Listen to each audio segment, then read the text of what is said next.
Another day, another vlog. Heto na naman ang panibago nating video.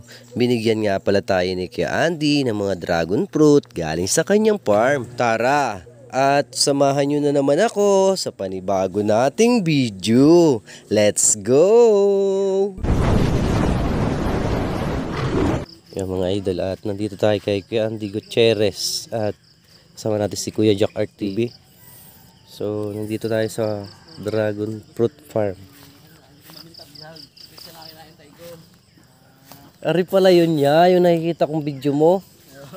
Magano ka na? Video ka na dyan. Ngayon pala punta eh.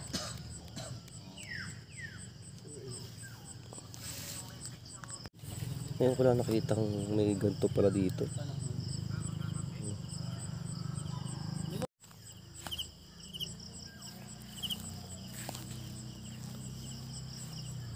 Hindi ko alam yung hinog niyan.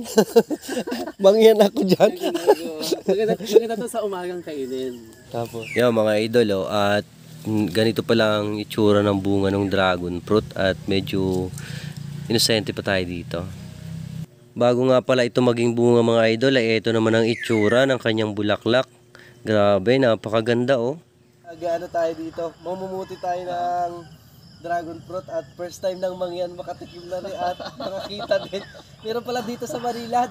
Meron akong meron akong isang puno na 1 kilo yung bunga niya. Meron ng 1 kilo? Ay, sige yan. Nag-harvest. Naki-harvest muna tayo dito sa farm ni Andy. Ayan. Siguro mga yan, mga almost more than 3/4 siguro yan. Oo. Wow. Ayan. Ayun oh. Dragon fruit oh. Nasaan yung kasama mo? Hindi ko tigisa. Yung mga So yun po. Yung mga idol galing kay Kuya Andy Gutierrez dito lang sa Banilad. Meron pala nito dito. Anong hirap maghanap nito? Yan dito ba? Ito na nga mga idol yung ating na-harvest dito sa farm ni Kuya Andy. Grabe. Ganito pala ang itsura nito kapag hinog na. Mga idol at mag-try tayo ganito. Biak. Ay. Ayos oh. Pwede siyang talupan pag pwede mo siyang talupan. Pagkapatin mo siya. Kaya mo? Madulas pala to. Yan sige, hawakan ko isang ito. Yan. Pagkapatin mo yung isa. Biyakin mo yung isang yan. Ito pala mga idol yung kanyang laman. Grabe oh. Sa itsura pala ngay talagang masarap na. First time mo dito First time ko ding makatikim na rin. Parang inabalatan lang siya. Parang gano'n. Ay, ito! Mangyan. Okay naman yung okay naman yung Ang tulo.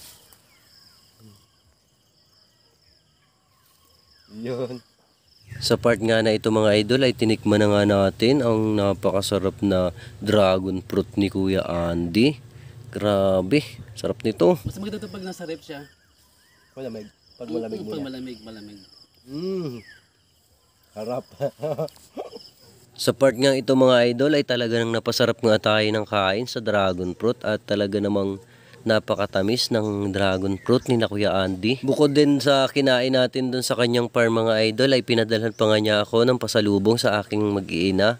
At dito nga ay pinatikim ko rin sa aking pamilya kung gaano kasarap yung kanilang tanim na dragon fruit. Sobrang nagpapasalamat nga tayo kay Kuya Andy dahil nga nakatikim tayo ng ganitong uri ng prutas. Ito nga po ang ating latest video. Salamat sa panonood. Salamat sa suporta. Ingat palagi.